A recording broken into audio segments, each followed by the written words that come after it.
Good evening. Welcome to Oxford University's Museum of Natural History. Tonight features a discussion between Professors Richard Dawkins and John Lennox, both of the University of Oxford. Now, this is not the first time that these two men have met. Indeed, they debated one another last autumn in Birmingham, Alabama. In that encounter, the Wall Street Journal said that they displayed rhetorical skills in the best British tradition. The theme this evening is Has Science Buried God? Now, there are three topics of conversation. First is the issue of science itself, gaps in faith and evidence and so forth. And then finally, they will move into the topic of morality and purpose. If there is no God, where does that leave us? Now, we'll give this discussion roughly 50 minutes, and then there will be a Q&A. We will be collecting questions from the seated area right here, and then submitting them to the two men on stage. This will take about 20 minutes or so. And then we invite the media to withdraw to the lecture room upstairs, where these two gentlemen will meet with you briefly before coming down for a book signing. So this will give those of you here in the audience an opportunity to purchase a book, to queue up, and to meet these men who are on the stage. Now, we do apologize for a lack of seating. You will agree with me, however, that this is a wonderful venue in terms of its beauty and its history. I should also note that there is no unauthorized photography or filming of any kind. And indeed, tonight's event is being filmed, so your presence is an acknowledgement that you understand that and that you are okay with that. We do encourage you to move around the gallery. There's still some places behind us here that you can see and perhaps hear also in the gallery. So do not crowd in these spaces here. We thank the museum. We thank Richard Dawkins and John Lennox for their willingness to participate. They're both very busy men. Richard has this week his Simone valedictory lecture, which is a very important lecture for him. This takes place on Thursday night at the Oxford Playhouse. Would you like to say a word or two about that?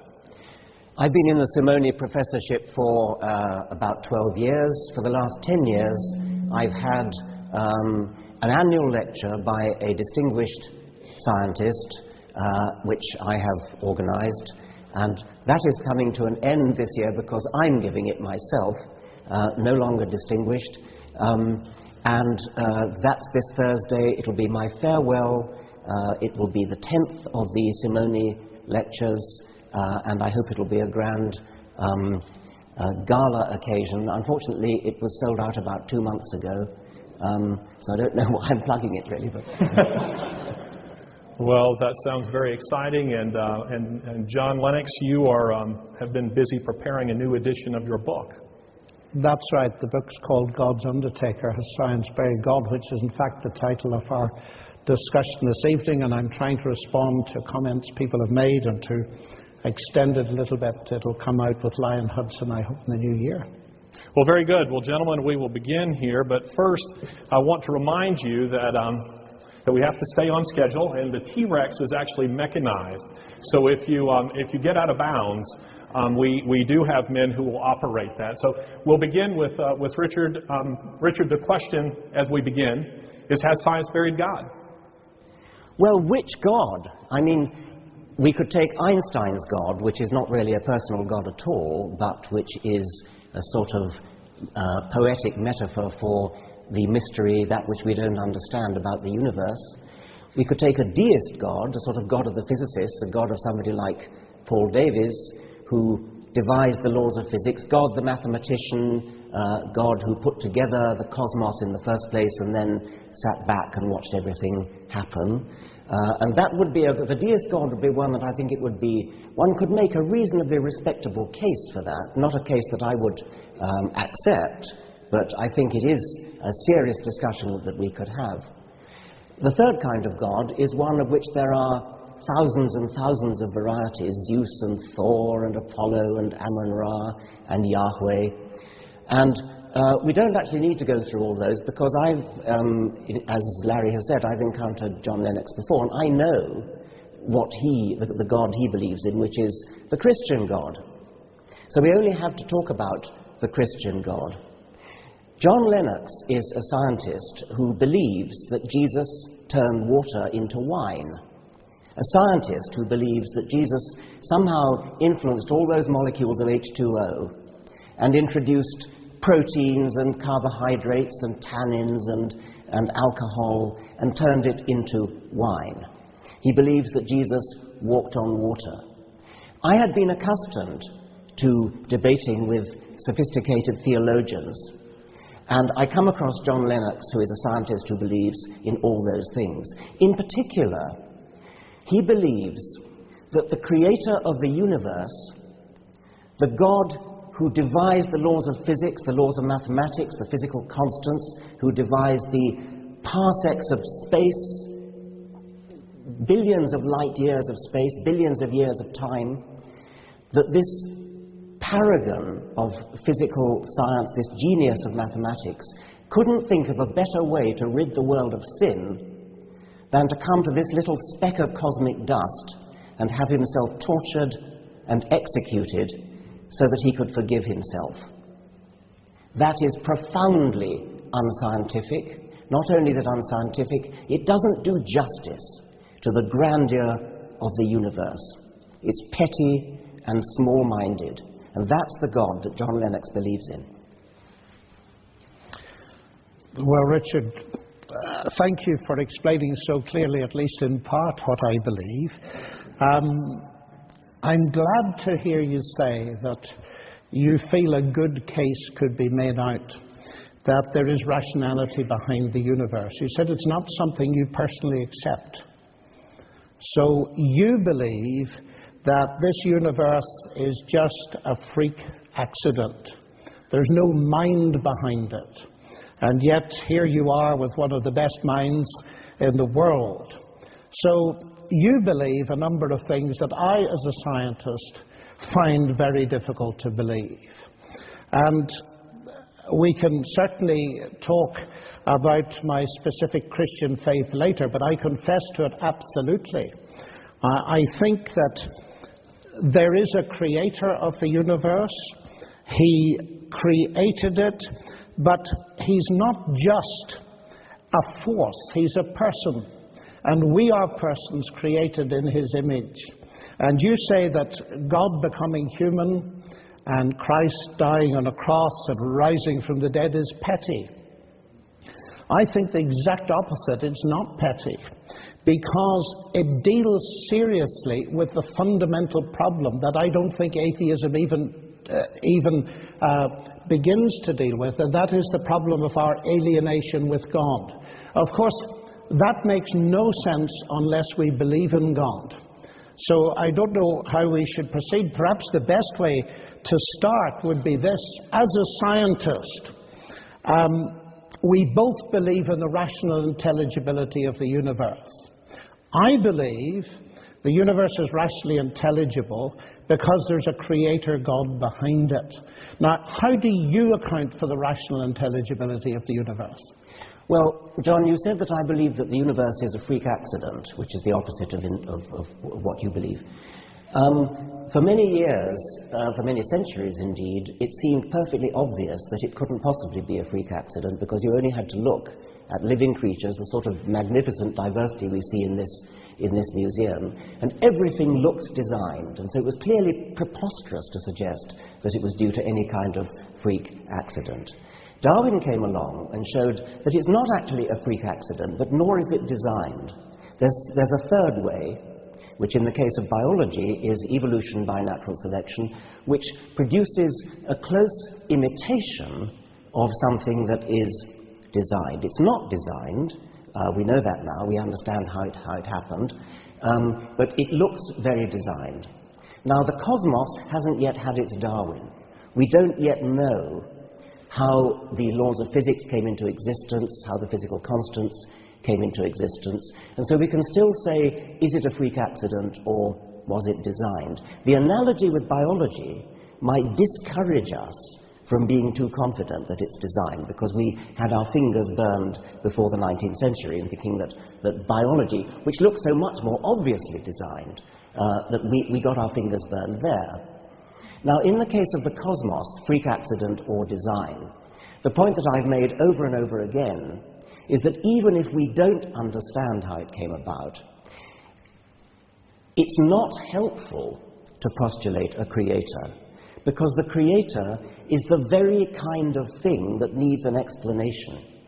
And although it's difficult enough to explain how a very simple origin of the universe came into being, how matter and energy, how one or two physical constants came into existence, although it's difficult enough to think how simplicity came into existence, it's a hell of a lot harder to think how something as complicated as a god comes into existence, difficult enough to think of how a deist God comes into existence, and even more difficult to think of how a Christian God who actually cares about things like sin and gets himself born of a virgin.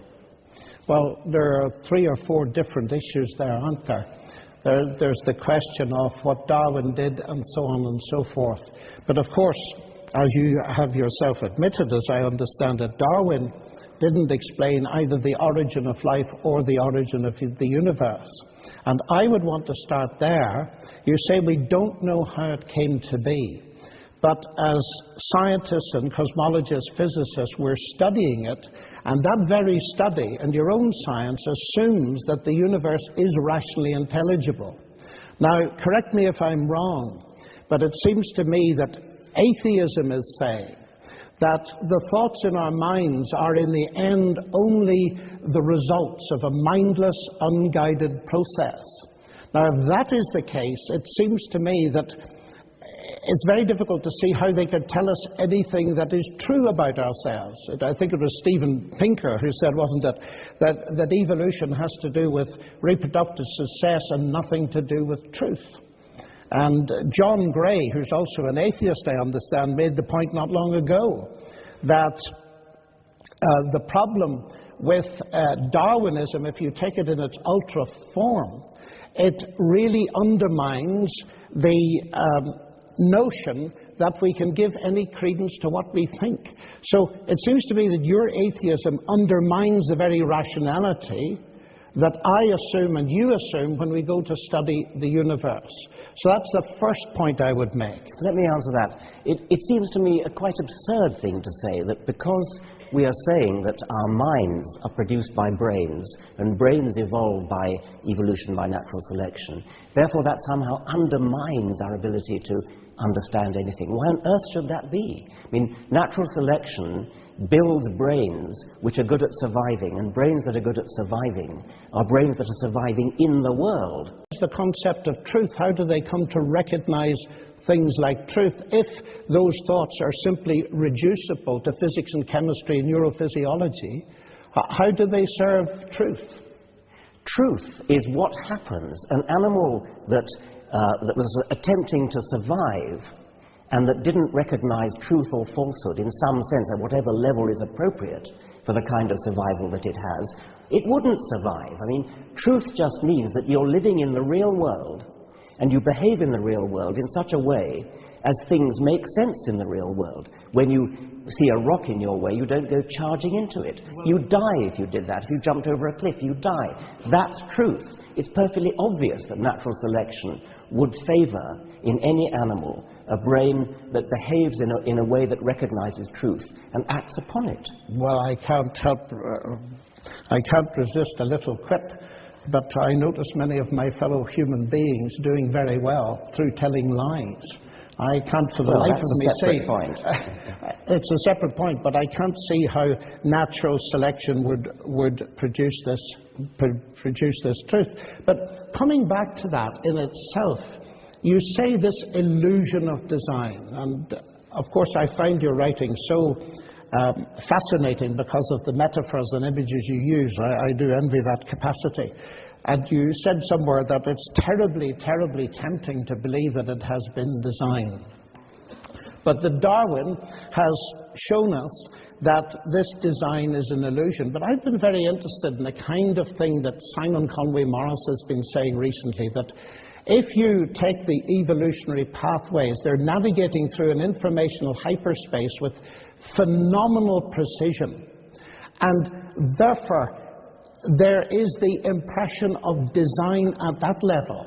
I mean, if this mechanism that you talk about, which doesn't account for the origin of life at all, but let's leave that aside, if it is so phenomenally clever, then it itself is giving evidence that there's a mind behind it.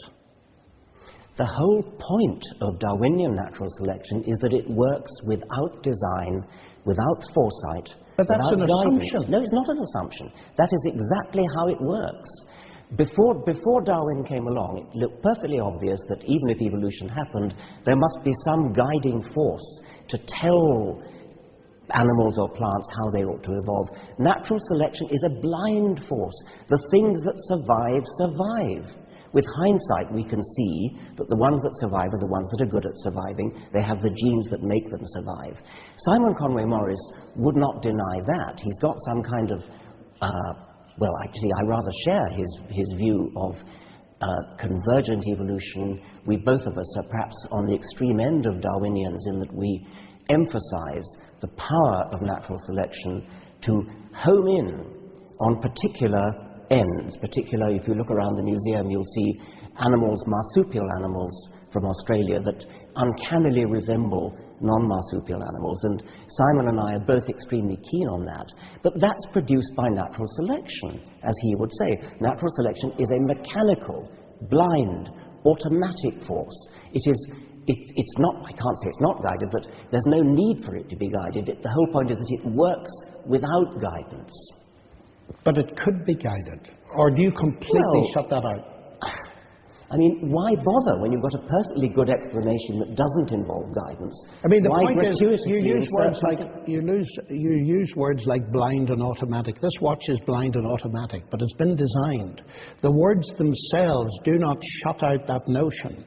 And it seems to me that the impression I'm getting is that what's coming through is that the whole process is so sophisticated, it itself is giving evidence of a rational mind behind it. But am I understanding you right, that you say you deny that because you have an in-principle reason for denying it? That is, everything must, as far as you're concerned, go from the simple to the complex. And therefore, your major argument in the God delusion, if I understand it right, is that God is, by definition, more complex than the thing you're explaining, so he's got to be explained. Is that right? That is a major point that I want to make. But let me go back to what you were saying before about guidance. When you drop a stone, it falls to the ground, and you as a scientist will explain that by gravity. You wouldn't dream of saying, oh, there must be a God pushing it down. That's exactly what you're in effect saying with respect to evolution. Oh, because we understand evolution in just the same kind of level as we, actually rather better level than we understand gravity. No, and this is a very important point, because I detected in many of your writings that you oppose God and science as explanations. When Newton discovered the law of gravity, he didn't say, marvelous, now I can know how it works, I don't need God.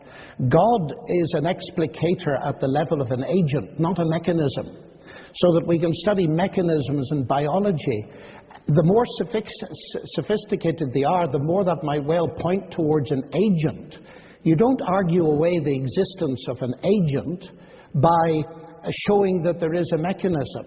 And I don't quite understand how you manage to get, if I understand you right, God and science as alternative explanations. Well, I think you do get rid of an agent if the agent is superfluous to the explanation. That when you're studying something that's happening, there may well be an agent, and it may, if you're watching a car driving along and avoiding obstacles and turning left and turning right, you say there is an agent controlling that car, and certainly there is. There's a driver. But if you don't need an agent to explain what's going on, and we don't in the case of biology, and we don't in the case of gravity. Of course, I accept that Newton was a theist. He lived in the 17th century and everybody was.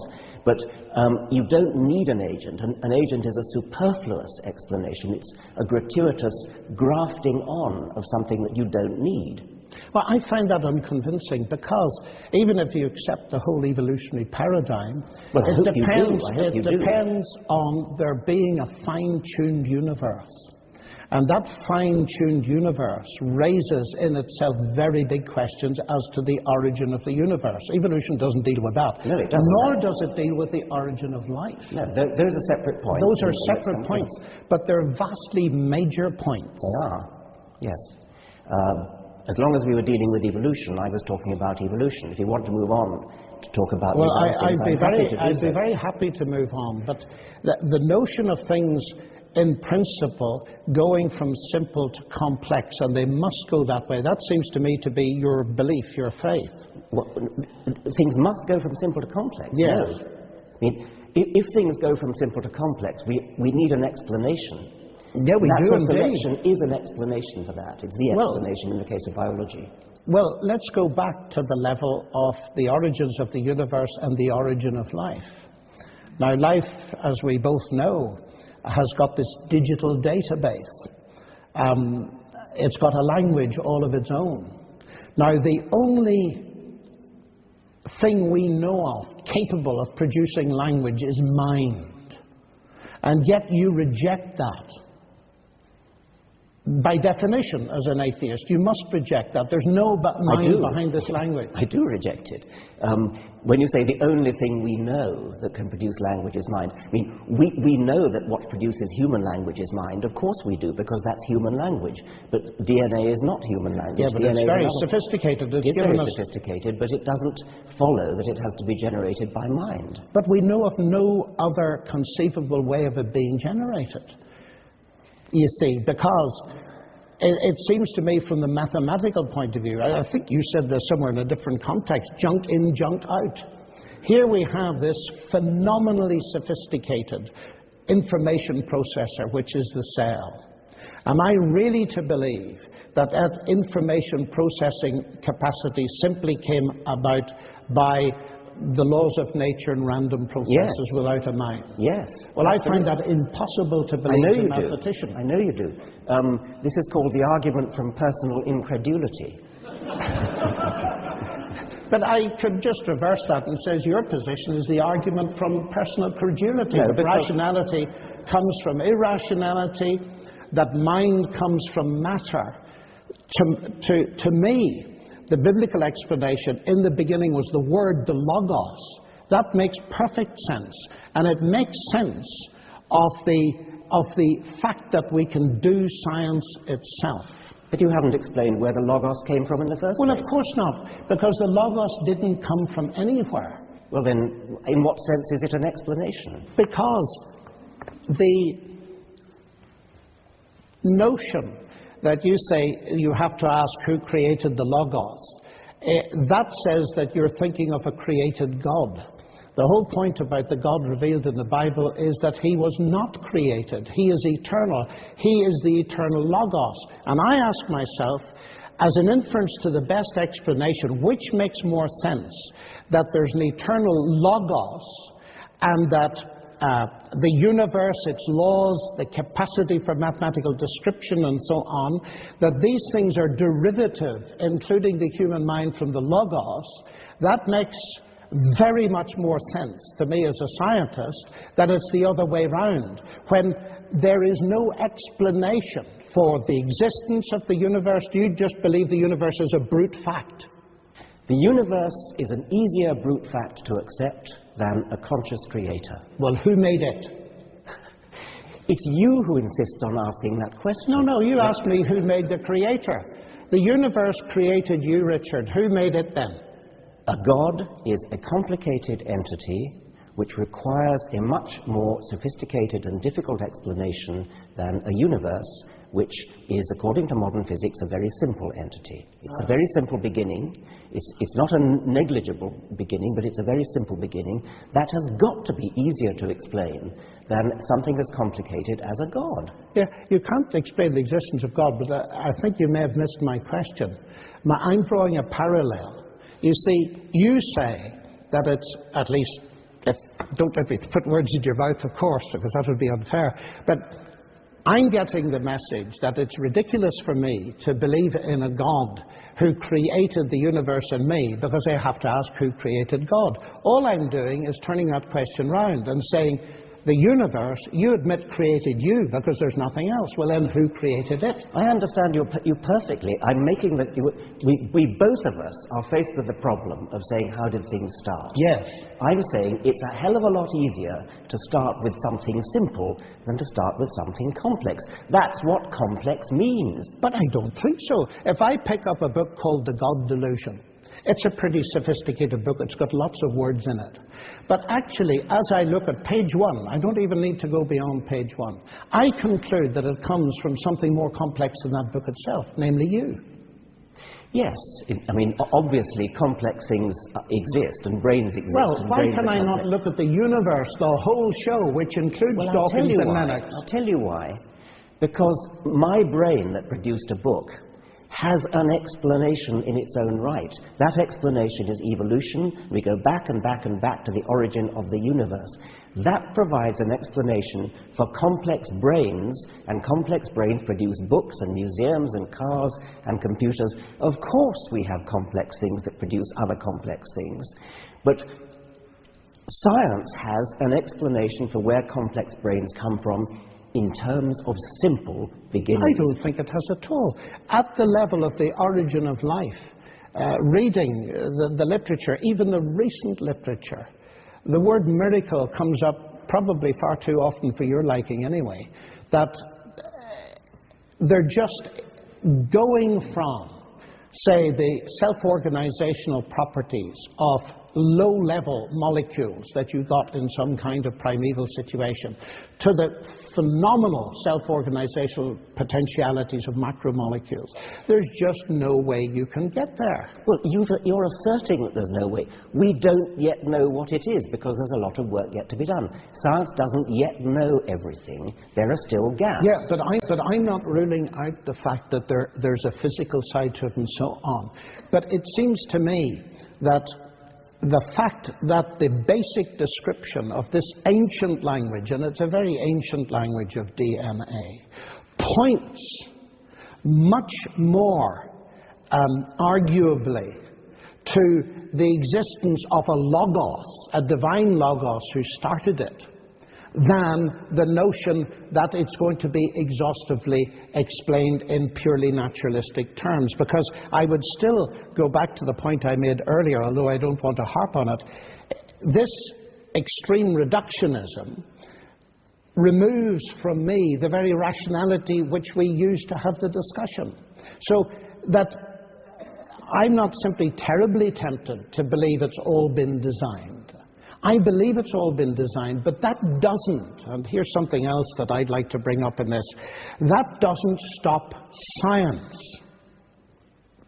I fear sometimes that your dichotomy, either God or science, might put some people off science because they'd prefer God, and that would be a pity. Well, you're hopping around from one topic to another, but so we could do the origin of life, we could do the idea of miracles, the idea that somehow my approach to science puts people off. But, okay, let's do the last one then. When you feel like it, you will smuggle in magic. You will smuggle in magic for miracles in the Bible, you'll smuggle in magic for the origin of life. I can't explain the origin of life at the moment. I mean, nobody can. People are working on it. But you believe that it will have a naturalistic solution? Yes, I think that it is a cowardly cop-out to suggest that just because we don't yet understand something, therefore magic did it. Oh, well, I would agree with that. I mean, the God of the gaps idea. Well, but that's exactly what you're putting forward, the God of the gaps. You're saying, you're pointing to the origin of life, you're pointing to the origin of DNA and saying, oh, well, okay, Darwin's done everything after the origin of life, but he hasn't done the origin of life. No, that's the God of the gaps. I think what I'm saying here is that there may well be two kinds of gaps. That is, there are bad gaps that science closes. But could it not be that science can open some gaps? Now, what I mean by that is this. Your assumption, as I understand it, is that there's going to be an exhaustive, reductionist, naturalistic explanation of everything in scientific terms. I don't think so. Now, if there is a God, and if he created this universe, and if, as I believe, he is personal, then I would expect certain things to follow. One, that I would see evidence, not proof, but evidence in the universe that God existed. I feel I see that in the mathematical describability of the universe, in the fine-tuning of the universe, and so on, and in the marvelous sophistication of the world. I'd expect to see God's traces there. I would also expect that there may be occasions when God speaks in special ways, and therefore the more we try to analyze those things in terms of purely reductionist science, it'll get more and more difficult instead of more and more simple. I wouldn't expect there to be many of those places. I think the origin of life might be one of them. And certainly when it comes up into more recent history, you mentioned miracles. The thing that is central for me is the fact that what you call petty, and I feel is vastly significant, because it's touching on something that affects every human being, the question of death.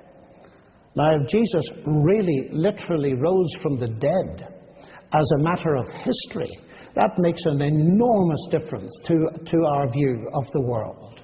And so far from being petty, if this is God speaking to us, then I want to take it extremely seriously. Why do you think it's so petty? Well, of course it makes a huge difference if it's true. Yes, exactly. But you've suddenly leapt from sophisticated discussions of the origin of the universe, where one can have a proper discussion about whether some sort of cosmic intelligence could have set forth the laws of physics, and you suddenly jump to a man who lived 2,000 years ago, was born of a virgin, rose again from the dead. Well, I only did that because you mentioned it first at the beginning. That's petty. I think that's petty. By comparison with the grandeur of the universe. I mean, to put my point again, do you really think that the creator of this magnificent edifice of the universe, the expanding universe, the galaxies, he really couldn't think of a better way to get rid of the sins on this one little speck of dust than to have himself tortured? He's the one who's doing the forgiving after all. Couldn't he just have forgiven? Because this is a moral universe, Richard, and just forgiving doesn't make sense. I mean, he has to kill himself in order to... He doesn't kill himself. Or get himself killed, tortured. God sends his Son into the world to provide forgiveness and to provide a basis on which he can justly bring forgiveness to me. Now, he has to get himself killed in order to do that. Well, half a minute. We need to step back from this a little bit, because it's actually a highly relevant topic. In your world, where is justice to be found? Well, justice is a human construct of great importance in human affairs, and it's something that most of us have a sense of, which I think probably can be given some sort of Darwinian explanation, but I don't see where you're taking this. Well, my question is there any ultimate justice? You see, you say this is petty. I'm saying I find myself in a world which is a broken world. I find myself in a world where there's massive injustice, where many people won't get it. We're so privileged. We live in Oxford and so on. We've got enough money to live on, etc., etc. But if there is no God, then there's no ultimate justice.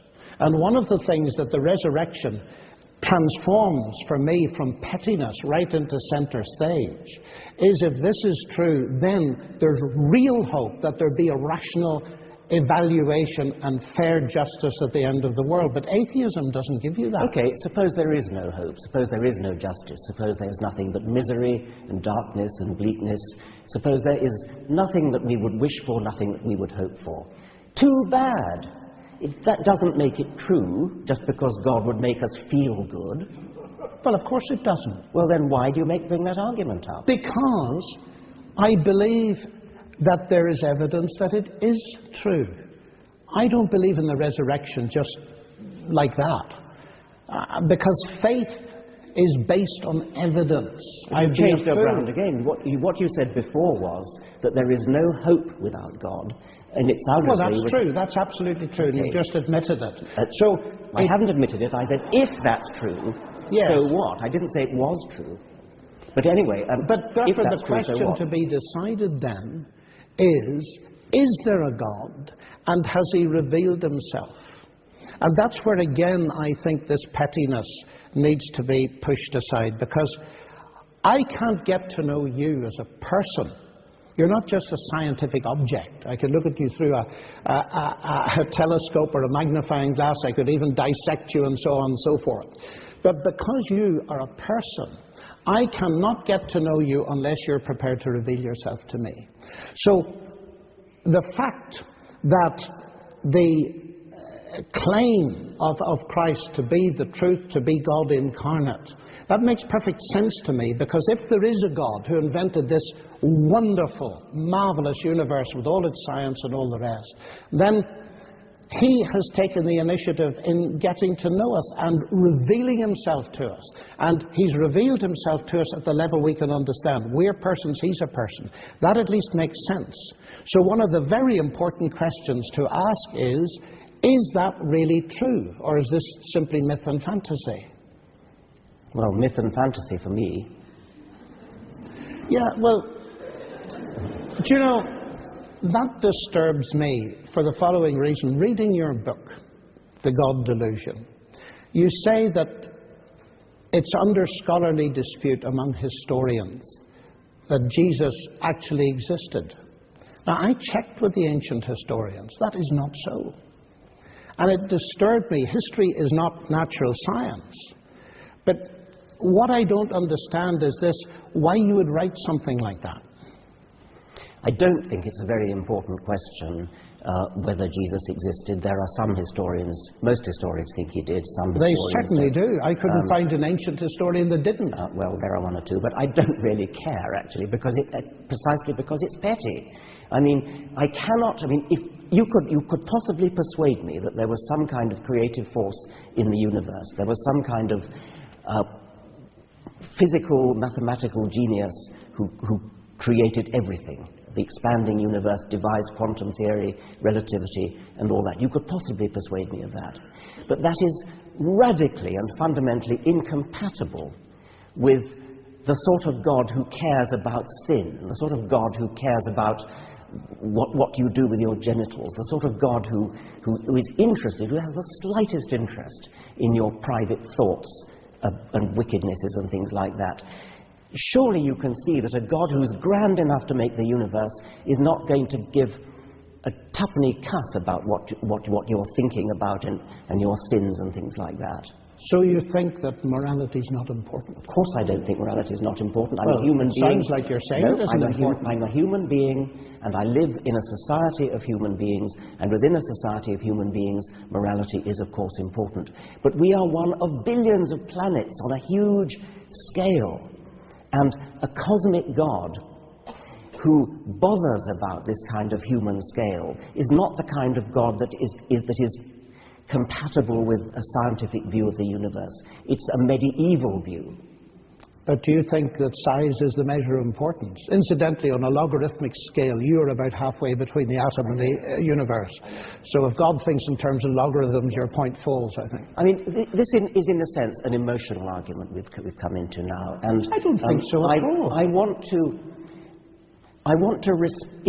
were going to respect a God, it would be the kind of God the sort of God that Carl Sagan might have worshipped, not the sort of medieval God who fusses about sin, the obsession with sin and righteousness and sort of, I keep coming back to this word petty, and I stand by it. Well, it's an image of God that I find strange in a way. I gather from the BBC today that you're promoting some advert on London buses, which is going to say something like, there probably is no God, so don't worry and enjoy your life. Now, I was very interested in that. Why don't worry? Do you associate the idea of God with worrying? I fought for a better slogan than that. This was something that was devised by a woman on the Guardian, and she wanted to raise money from £5 here, £5 there to put this advertisement on the London buses. I offered to match donations, and I said I'd rather change the slogan. From there probably is no God to there almost certainly is no God, and I didn't want to say don't worry and enjoy your life. I wanted to say something like live your life to the full, but it was too late to change it, and I'm since the money has been raised in the first day. Something like £23,000 already been raised, and she was only hoping for 5,500. I'm going to get some say in what the next slogan is, and it's not going to say what the present one does. But from where I sit, you see, the thing that my relationship with God is the very thing that stops the worry and gives me the fullness of life. And we're back to the pettiness. Because if God is real and has revealed himself, then it's through a relationship with him that we really can enjoy a full life, science included. I think there's something wonderful about standing up and facing up to a universe where we are increasing our understanding, and we throw away childhood obsessions, we throw away the sort of imaginary friend that comforts us when we're children, and we feel the need for some kind of parent figure to turn to. I think when we grow up, we need to cast that aside and stand up tall in the universe. And it's cold, and we're not going to last for it. We're going to die, and we face up to that. And I think that's a nobler way of getting through life than to pin your hopes on childhood illusions. But that all rests on the assumption that there's no God under childhood delusions. Yes, well, but I could invert that. That's a typical Freudian explanation, but one's atheism could be exactly that. A flight away from the reality that there is a God. So we're back to the question, inevitably. We need the evidence. We need the evidence. And what I'm suggesting to you is that we do have evidence. We have it in science, part of God's revelation. And I believe this building was probably dedicated to the glory of God. No, it wasn't actually. Wasn't it? No. All right. Okay. Rather the reverse. Well, Oxford University, where we That's going back a few centuries. Yes. The Lord is my light and my illumination is the base of it. And there was that wholeness of life. And it seems to me that by truncating everything and putting it into the science basket, so to speak, that I get the impression that you're not taking history really seriously. Otherwise, you'd interact with it. And I'm trying to get to the basis of why that is so, because you regard what Jesus has done and who he is as petty. And I find the contrast between standing tall in a silent and cold universe with no hope, believing that your moral sense must ultimately be illusion. You're crying for justice because most people will never get it, because death ends everything. The contrast between that and enjoying the friendship, the personal friendship of God, and knowing that ultimate justice will be done, is immense. Well, but the basic question Is it true or not? Yeah, and that is the basic question. It is completely irrelevant if it's comforting, if it gives you hope, if it gives you happiness. That has nothing to do with whether it's true. That I agree with entirely. So we need to know whether it's true. Yes. Now, when you look at history, and let's leave aside, maybe I alluded to the possibility that some historians think Jesus never existed. I take that back. Jesus existed. However, if you're going to say that Jesus was born of a virgin, that Jesus walked on water, that he turned water into wine, that is palpably anti-scientific. There is no evidence for that. And if there were, you would be, well, I mean, no, there simply isn't any evidence for that, and no scientist could possibly take the idea seriously. I can make it worse for you. I know you can. Because Jesus actually claimed to be the Logos that created the whole universe. And if this is the Creator incarnate, making water into wine and so on is really a triviality. The more fundamental thing is the fact that he claimed to be and gave evidence that he was God. When you say it's anti-scientific, I don't think it's anti-scientific at all. Science cannot say that miracles do not occur. It can say they're highly improbable. But nobody is claiming that these things occurred by natural processes. They occurred because God fed his power in. Nor did the whole universe, if we look at it, occur in that sense by natural processes. God created it. We study all the natural processes within it. So when you say it's anti-scientific, I think it's not anti-scientific. What I mean by that is that if and when doing science, we constantly have to keep in mind that at any moment there might be a little magic trick slipped in. That would completely nullify the whole enterprise of science. Oh, I agree with that. But well, you see, but this you're allowing that. No, I'm not allowing that at all, because in order to recognize what the New Testament calls miracle, a special act of God, you must be living in a universe that has regularities and that we recognize them. I agree with you entirely. Otherwise you wouldn't notice the miracles. That's exactly true. Yeah. You wouldn't recognize if dead people were popping up all over the place. You wouldn't think it was very special. But the fact is you need two things, not one. You've got to have regularities which we call the laws of nature, although they're not causes. They're, in a sense, descriptions that we can use. You also need to be able to recognize those so that, for example, when Joseph discovered that his wife-to-be Mary was pregnant, he simply didn't believe her story. He was going to divorce her. He knew exactly where babies came from. He knew the regularity. It took very special convincing for him to realize that something extremely special had happened. But science cannot stop that. The question is, of course, did such a thing ever happen? And the central focus in the New Testament is not that, which is not so readily accessible to evidence, the virgin conception, but the resurrection of Christ. And ancient historians, and this has fascinated me recently going over it, ancient historians whose discipline is very venerable, and I'm not talking about Christian ancient historians, ancient historians, many of them, even at the skeptical end of the spectrum, say that the evidence for the resurrection of Christ is very powerful. The explosion of the Christian church from a non-proselytizing group of Jews in the first century, the empty tomb and all the rest of it, has even led Geza Vermesh, who's one of the most distinguished ancient historians in Oxford, to say, yes, this tomb was empty, and hallucinations and this kind of explanation do not wash. So we have to ask ourselves, are we prepared to believe in historical testimony or not? Well, you must talk to different historians than the ones I talk to. But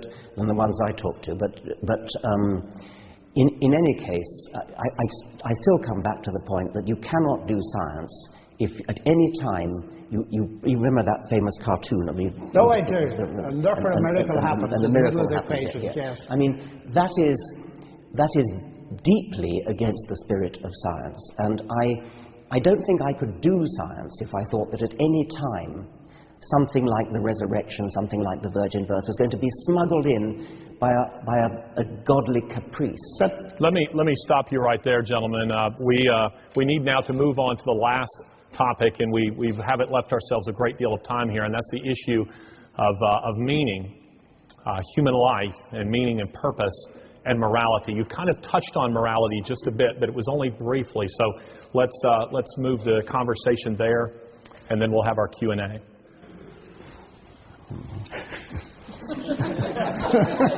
He's brought us to a complete stop, hasn't he? The T-Rex is warming up. Yeah. Well, we have talked a bit about we about have morality. talked a bit about meaning too, haven't we, really? Well, meaning is something which obviously scientists like to find, and we like to find meaning in things. We like to understand things. And as I said before, brains are selected to be functional, to work well in the real world. And one of the things that makes them work well from a survival point of view is to find meaning and correct meaning, to interpret the facts of the world in a way which fits in with what's going to happen next, for example. So you don't jump over a cliff because you understand the meaning of jumping over a cliff is that you're going to die. So meaning is something that human brains appreciate, and meaning is something that scientists appreciate in a more sophisticated way. So what is the ultimate meaning of life for you? The ultimate meaning of life depends on what you mean by it, obviously. Each one of us can make an ultimate meaning. Each one of us can have a private meaning, a purpose in our life, what we hope to achieve in our life. Or a biologist might say the ultimate meaning of life is the propagation of genes. That would be a very different kind of meaning, and they're both true. I suppose the basic question for me here is, what is the nature of ultimate reality? If ultimate reality is simply the universe, in some sense, or multiverse, that's one thing. And I am at a loss to understand how you get from simple atoms, elementary particles, and so on, to a brain, let alone a mind, the I, the person. And we don't understand what consciousness is, and so on. I don't begin to say, and I don't think scientists begin to see, how you can get to something that even understands the concept of meaning. But I can understand it if behind the universe, the ultimate reality is not impersonal matter and energy that somehow has produced all this stuff bottom up. I can understand it if it's top down, as well as partly bottom up, and that is that there is a God who is personal, who is good, who is the source of life and meaning, and who reaches out to me as a person, and who, in fact, far from stopping me doing science, encourages the development of the mind that he has given me. And so meaning to me has all kinds of dimensions, as you would agree with, in my family, with my wife and my children and my work and so on. But it's not bounded by the 70 years and 10. It's not bounded by the death of the universe either. It's got an expanding horizon of hope. And that, to me, is the only thing that is worthy of the God that created this vast cosmos. That our lives are not going to be extinguished just like that. There is a beyond, and I can walk with confidence into that beyond because I have a real relationship that's got a firm basis with the God who invented it all. And therefore it seems to me that the meaning given by atheism and reductionism is very, very tiny. Now, of course, you'll come back immediately and say it's a question of truth. Of course it's a question of truth. But at least we can have a look at the different kinds of worlds that we represent. Because that business of it's tempting, it is terribly tempting. Do you ever get terribly tempted to believe that there is a God and that the kind of thing I'm saying is true? I've said to you already that there are many things that would be very nice about it, but as you've just repeated, it doesn't make it true. No, it doesn't. I mean, you think you're going to survive your own death, I gather. Yes, I do. Yeah. I mean, but so you think that even though your brain dies, something else... I mean, at what point in evolution did that remarkable faculty emerge? I haven't a notion. It's part of God has created human beings in His image. What on earth does that mean? In His image? Do you think He looks like us? No. What that they have personality. That it's an anthropomorphism. But we are persons. God is a person, and therefore we can relate to Him. That's what the whole business is about. Was Homo erectus a person? Well, I can't decide by looking at fossils whether it was a person but or not. But do you think it happened are gradually? Do you think it happened gradually? Or was there a moment when a child was born that was a person and its parents weren't? My own feeling is that there was a point when God did something special, but it would be very hard to detect that from any scientific investigation. So God suddenly kind of dived into the evolutionary process and said, right, from now on they're going to be persons. Well, whether He dived into an evolutionary process or did it specially is an open question. I do believe in evolution as far as Darwin saw it, the variation and modification that we've been talking about. I'm not actually sure, but this is a vast topic now to begin. Gentlemen, I think we digress. Yeah. Okay. The issue again is purpose. I want to hear that ending. I want to hear whether he believes in evolution. Well, I believe in what Darwin observed, but I'm not sure that the mechanism of mutation and natural selection can bear all the weight that's put on it. For example, producing consciousness and so on. I think there may be several points in the history of the universe where God did something special. But I'm not going to be over-dogmatic on that tonight, because those aren't the places where I rest my faith in God. Sorry, Mr. Chairman. No, again, we still have a few minutes, but we're discussing this issue. Do you feel that you've discussed sufficiently the issues of purpose, human purpose? You're actually giving a lecture on that in 2 days. And also the issue of morality. Are you comfortable that you've discussed that? Yeah, I think we should go to questions. Okay. Well, very good. Yes? Yeah, that's fine. Yeah. Okay, the first question is for Dr. Lennox, and it is, Professor Lennox. How do you explain the similarities between organized religions, and why do you feel that the Christian faith is in some way more viable than the others? That's a question for me? Yes, indeed. How do I explain the similarities between organized religions? I think that when we look around the world, there are various aspects to any given religion, and one of the very important ones is the moral aspect. And as has been pointed out by many people, if you look around the world, you find a common moral pool. In fact, you mentioned this in your book. A common moral pool that people of all faiths or none will respond very similarly to the same kind of moral questions. Now, to me, the explanation for that is the one I've just given, that each person is a moral being made in the image of God.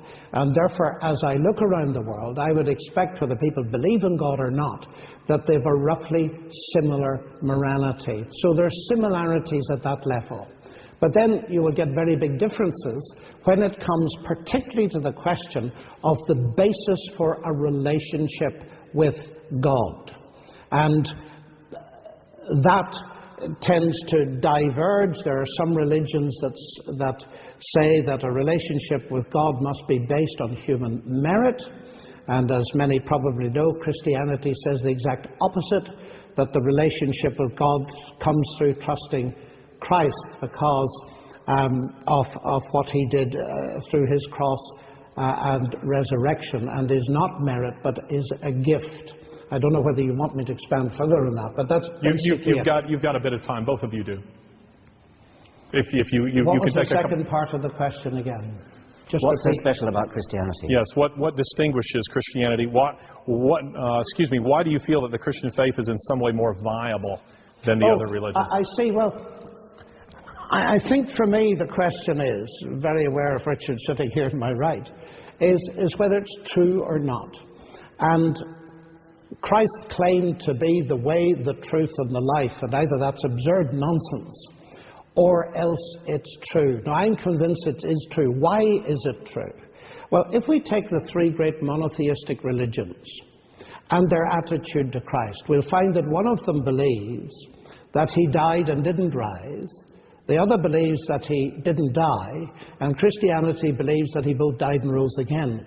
Now that's something that I feel that we can access by history. The second point is this, and it's probably the most important point. It's that it seems to me in a way that Christianity is not competing with other religions. Let me try and explain that. Because as I understand the New Testament, what Christ offers me is something that no other religion offers me. Many religions offer me a path, a moral path to follow, which may be excellent. But what Christianity offers me is a radical diagnosis, which some people react against. The fact that I find myself disjointed, I find myself, I don't even keep my own standards and so on. And I find also that the relationship with God has been broken. And there is need for repair, there's need for forgiveness. Now, in Christ, in his death and resurrection, I find that there's an adequate basis for forgiveness so that I can be certain of my relationship with God and know it. Now, I don't find that anywhere else. I find wonderful morality and all the rest of it. And I think it's very important that we respect people of other faiths. But if you ask me what makes the difference, that's the central one. There are many others. Okay. To Professor Dawkins, do you think that there is no purpose in religion? No purpose in religion? Well, as I said before, individuals have purposes, and many individuals have purposes that are deeply shot through, sometimes literally, with religion. There are people in the world, very large numbers of people, whose entire life is guided by religion. Everything they do is guided by religion. So the answer, of course, is yes, there are purposes in religion. I think that it is a tragedy that people waste their lives devoting it to such fanciful, imaginary purposes, but I can't deny that they do. Over to Professor Lennox. If we accept that an omnipotent designer is responsible for our existence, then how do you explain the deficiencies in our design?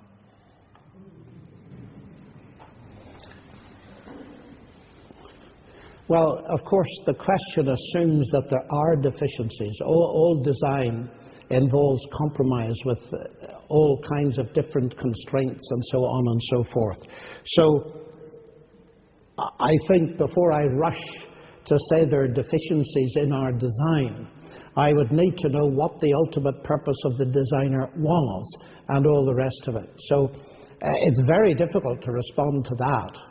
I believe myself that the ultimate designer is God, but I also believe we live in a damaged universe, and so we see around us, alas, all kinds of things that are a result of, well, human evil as a result of the disjointedness of creation and so on and so forth. But that would lead us into a very much deeper question of the problem of moral evil and pain. To Professor Dawkins, how do you explain the origin of the laws of physics? I do not know the origin of the laws of physics, as I've said again and again. What I do know is that whatever they are, and I've said this again and again, whatever they are, it certainly doesn't help to propose that they were designed by a conscious intelligence, because that simply makes a bigger question than you've solved. Now, the laws of physics, to break that down a little more, it has been suggested that the laws of physics are extremely fine-tuned, and that if they were any different, the universe as we know it wouldn't exist, stars wouldn't exist, chemistry wouldn't exist, biology wouldn't exist, and we wouldn't exist. And theists are tempted to say, therefore, the laws of physics must have been designed in such a way that they are exactly fine-tuned to bring us into existence. Once again, that is a non-explanation, because it leaves open the explanation for the designer. There are many physicists who explain that by saying, well, with the so-called anthropic principle, saying that we could only exist in a universe which has the the right laws and the right constants to bring us into existence, and therefore the fact that we're talking about it determines that we must be in such a universe. That's the anthropic principle. There are versions of it which make it a bit more plausible. For example, the multiverse theory, that there are lots of different universes, that we live in a kind of bubbling foam of universes, and each bubble in the foam has a different set of laws of physics. The vast majority of those laws of physics are not conducive to giving rise to us. A tiny minority are conducive to giving rise to advanced life forms. And once again, the anthropic principle comes in. We could only exist, we could only be in one of those bubbles that has the necessary laws of physics to bring us into existence. And therefore, obviously, since we do exist, since we're talking about it, we must be in such a universe. I haven't answered the question, but what I hope I have done is to show that whatever else the answer is, it cannot be God. Okay, gentlemen, now what I would like to do, I want to give you ample time for your closing remarks. And so we will begin with Professor Lennox. You may take 5 minutes, no more than 5 minutes, and then we will conclude with Professor Dawkins. He will have the last word.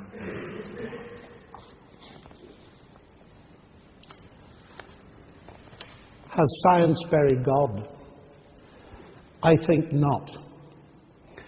Science arose in the 16th and 17th centuries, a meteoric rise that historians of science have looked at and come to the conclusion that one of the main motors driving the rise of science was faith in God. So far from belief in God being a science stopper, it was the thing that caused science to rise in the first place, understandably so, because people had a basis for believing that the universe was rationally accessible, and so they could do their science, which is apparently one of the reasons given by Needham, the famous sinologist in Oxford, when he looked at China and asked the question, why did science not develop in this way in China? And in the end, although he was a Marxist, he came to the conclusion that it was because of the Christian background. So I'm not ashamed of being both a scientist and a Christian. And I suppose that the major argument that points, doesn't prove, but points towards God is that this universe is a universe in which science can be done. The fact that the laws are there. Richard honestly says he doesn't know where they come from. They come from the logos, the mind that is behind this universe, that has created it by his power and for his glory. And therefore doing science, like Galileo and Kepler suggested, doing mathematics, is to discover the secrets of the universe in the language in which God has written them. The other reason why I reject atheism as an explanation is it doesn't even, to my mind, begin to rise to account for the rationality which lies behind science. Also, I think that the Christian faith, which I unashamedly espouse, is not anti-scientific. And I would plead for the same attention to be paid to history as is paid to science itself. I find very unconvincing arguments that trip very lightly over things that historians do accept, which mean that we should take the scholarship that has to do with the existence and the resurrection of Christ very seriously indeed. The other big area, which we didn't discuss in great detail tonight, is that if science has buried God, it seems to me there's something else that lies before us, and that is, where are we going to get our morality from? Because Richard has written in one of his books that the universe is just like we'd expect to find it. If at bottom there's no good, there's no evil, there's no justice. DNA just is, and we dance to its music. That seems to me to be a frightfully deterministic universe. And it It troubles me to this extent, because it seems to me that on the one hand, the new atheists, of which Richard is a leader in the world, are trying in a way to hold on to the values that were given to them by Christianity, actually. And I would like to emphasize that, because in many of these books nothing good is said about religion. But Jürgen Habermas, who's not a Christian, of course, 30 seconds. 30 seconds. Recently said that the foundations of our legal system and our education and our morality in Europe are based on Christianity. Everything else is postmodern chatter. What worries me is this, that can you really retain these good moral values and espouse atheism? Hard atheists like Nietzsche and Camus would say you can't. Eventually it will lead to madness. And some people are suggesting that that is actually what's going to happen. And I have a question for Richard Dawkins. Is his world the world of Peter Singer, where in the end moral values get so eroded by a naturalistic framework that Peter Singer can say a newborn baby is of no more value than a pig or a dog or a chimpanzee? Is that the world to which the new atheism is leading us? Peter Singer is one of the most moral people I know, and when he says something like that, it is based upon a very rigorous moral philosophic reasoning. He's interested in suffering, and his point is there that a newborn baby, or certainly a human fetus, may be less capable of suffering than, say, a full-grown pig. That seems to me to be an entirely rational point of view, at least an entirely defensible point of view. However, it was tossed in at the last minute, and I don't want to take all my time dealing with that. John, you quoted me as saying the universe has at bottom no good, no evil, and you said it has exactly the properties we'd expect if there was nothing there. You said that sounds horribly deterministic. Well, another way of putting that would be to say that the universe is horribly rational, horribly intelligible. And one of the main points you've been making is precisely that we live in an intelligible universe. And that's one of the things that we need to explain, and you think it needs a God in order to explain it. What I would like to know is, what would an unintelligible universe look like? How could any creature live as we live? How could any creature have evolved and survived in a universe that didn't have that kind of mathematical intelligibility? It's the anthropic principle again. Just as we could only be living in a universe that has stars, because you need stars to make molecules, so we could only have survived in a universe where there is rationality. I cannot conceive of what an irrational, unlawful universe would look like. Now, science doesn't know everything. So it's one of the glories of science that we know what we don't know, and we work on what we don't know, try to shrink what we don't know. It's hard work. We don't cop out by saying, oh, well, if you come to a difficult problem, magic must have done it, or God must have done it. No, we don't say that. We say, right, that's a problem to be solved. It may not be solved this century, it may be solved in the following century, or the one after that. But we don't just lie down and give up and say, oh, well, it must be magic because we don't yet understand it. I would hold up Darwin as a model for the whole of science, because before Darwin came along, the whole of life, the complexity of life, the beauty of life, the elegance of life, the apparent design of life looked like magic. And everybody thought it was magic. Everybody thought that God did it. It's so complicated, it's so elegant. Now, that was the really big problem. That was a far bigger problem than the problem of the origin of life, than the problem of the origin of the cosmos. Darwin solved that problem. All scientists now know that. Darwin solved that problem, and in so doing, he provides us with a sort of parable that don't even think about giving up, because if ever there was a time to have given up, it was in the case of biology. Because biology really was a difficult problem, a hard problem. Darwin solved it. Now we have one or two other problems remaining, like the origin of life, like the origin of the cosmos, the origin of the laws of physics. No doubt that there are physicists here who can point to yet other ones.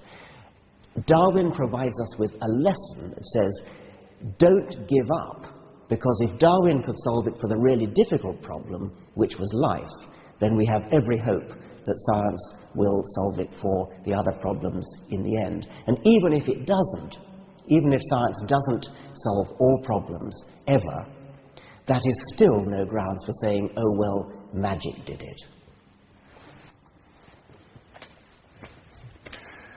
Well, gentlemen, thank you so very much for providing us with a very elegant model for engaging on these very difficult issues. Ladies and gentlemen, please join me in thanking them.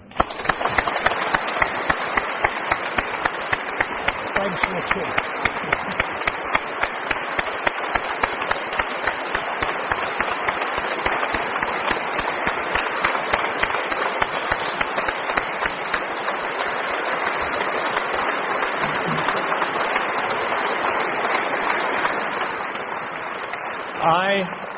I don't know about you, but I am exhausted.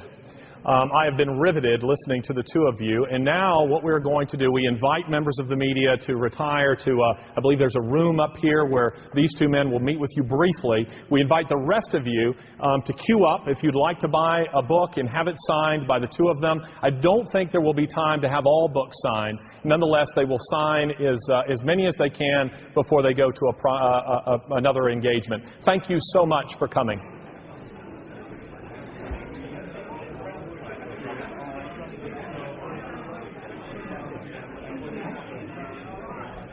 I think it was really good how they really engaged with one another. So quite often with debates like this, you find like where there's not really a kind of clear conclusion, you find them kind of just discussing at each other, alongside each other, but they really engaged, which I thought was really good.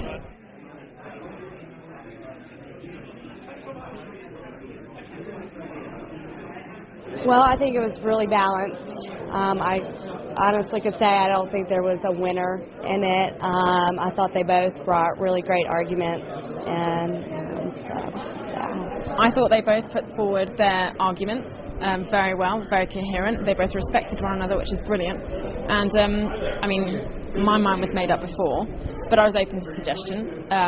My view is still the same, fixed, and I just really enjoyed it.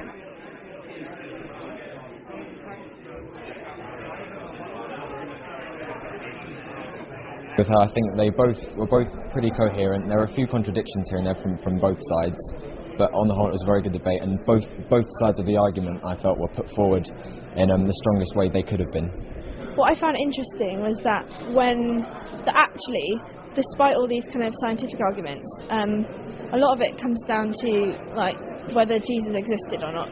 And actually, I found it interesting how Dawkins went, okay, Jesus did exist. Like that's quite a retreat from his previous position, you know. So I think that's quite significant in itself that he said that.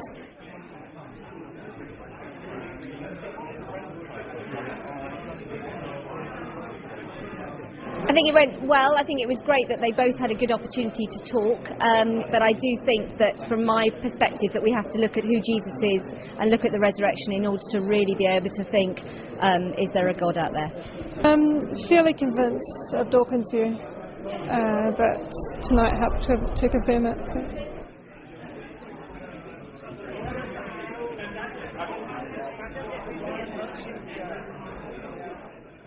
Yeah, I thought it was entertaining as well. I was a bit disappointed by the arguments that Lennox put forward, because I was hoping for something a bit more challenging from the Christian perspective, since a lot of his arguments I've seen elsewhere that have been refuted and things. And I thought they both were a bit too polite, maybe. I didn't really sort of get down to it, but it's still really entertaining, and it was great to see Dawkins, especially now he's such a big sort of TV personality. I think John Lennox really had a very good answer, very strong message, based in lots of truth and facts, and I think that he came over as the more authoritative person this evening. Really enjoyed it.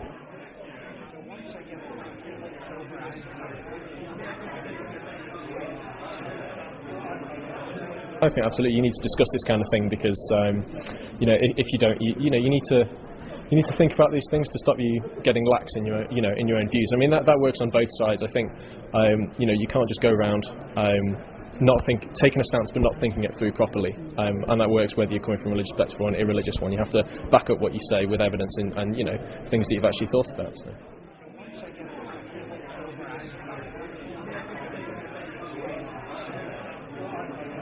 Either God exists or he doesn't, and I agree about that. The great thing about the two of us is that we can at least talk because neither of us is a postmodern relativist. Isn't that right?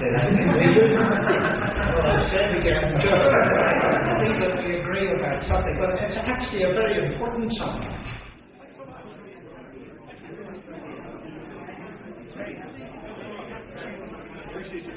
I guess what I really wanted to ask you is, have you ever in your life, ever once, just wanted to actually think it would be great if there was a God?